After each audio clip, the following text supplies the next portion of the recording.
રેબડાનો case જે છેલ્લા કેટલાય મહિનાઓથી ખૂબ ચર્ચાઈ રહ્યો છે એ અમિત ખૂટ આત્મહત્યા કેસમાં હવે આખરે કાયદાનો જે સકંજો છે એ મજબૂત બનતો જઈ રહ્યો છે.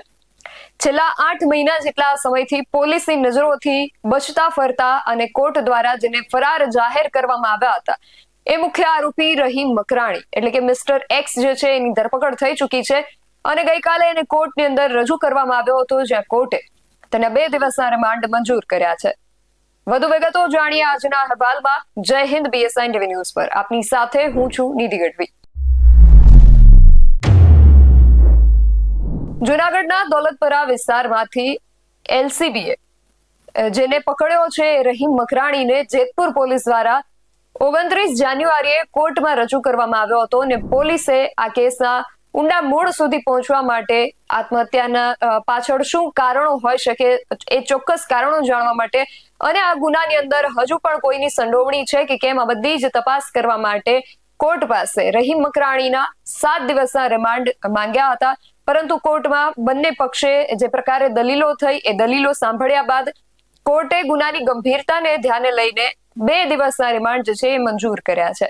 એટલે હવે જે આ રહીમ મકરાણી છે મિસ્ટર એક્સ એ 31 જાન્યુઆરીના બપોરે 4 વાગ્યા સુધી પોલીસ કસ્ટડીમાં રહેશે અને આ સમયગાળા દરમિયાન પોલીસ આરોપીઓ પાસેથી આત્મહત્યા માટે ઉશ્કેરણી કરનારા પુરાવાઓ જે છે એને એકત્રિત કરવા માટે પ્રયાસ કરશે. એટલે હવે સૌની જે નજર છે એ પોલીસની કામગીરી પર મંડાઈ છે, કારણ કે આ કેસની અંદર ગોંડલની જે પોલીસ છે એના પર પણ અનેક આક્ષેપો થયા હતા, અનેક પ્રશ્નો ઉઠ્યા હતા. એટલા માટે હવે પોલીસની કામગીરી પર ખાસ સૌની નજર મંડાયેલી રહેશે કે પોલીસ હવે આની અંદર સત્ય સુધી પહોંચે છે કે કેમ, આની અંદર કયા પ્રકારની તપાસ કરવામાં આવશે એના વિશે વાત કરીએ તો અમિત ખૂટ જે છે એને આત્મહત્યા કરવા માટે મજબૂર કરવા પાછળનું સાચું કારણ શું છે એના પર પોલીસ તપાસ કરશે. એ સિવાય 8 મહિના સુધી આ જે વ્યક્તિ છે રહીમ મકરાણી એ ફરાર હતો, તો એ દરમિયાન એને કોણે આશ્રય આપ્યો હતો એના વિશે પોલીસ તપાસ કરશે અને આ જે કેસ છે એની અંદર હજુ પણ કોઈ મોટા માથાઓની સંડોવણી છે કે કેમ એને લઈને પણ પોલીસ જે છે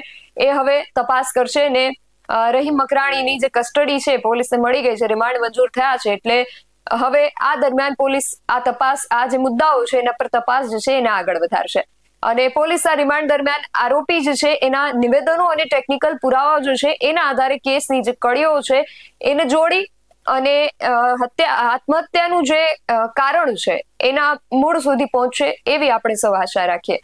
કારણ કે ગોંડલની જે પોલીસ છે એના ઉપર અગાઉ પણ આ કેસ લઈને આક્ષેપો ઉઠ્યા હતા, એટલે હવે એવી અપેક્ષા ગોંડલ પોલીસ પાસે રાખીએ કે આ જે આ સમગ્ર ઘટના છે એમાં ખરેખર સત્ય શું છે એ બહાર આવે.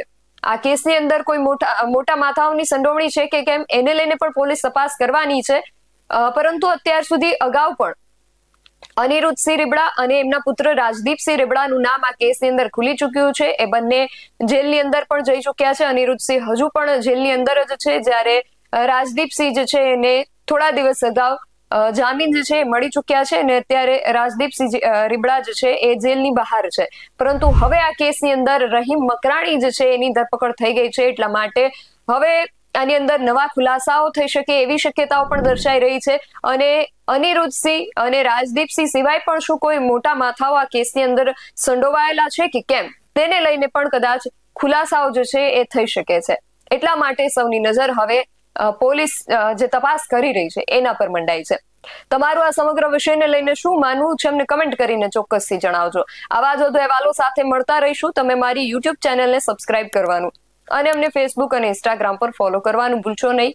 બાકી અવનવી અપડેટ્સ માટે આપ જોતા રહો BSI ટીવી ન્યૂઝ. નમસ્કાર.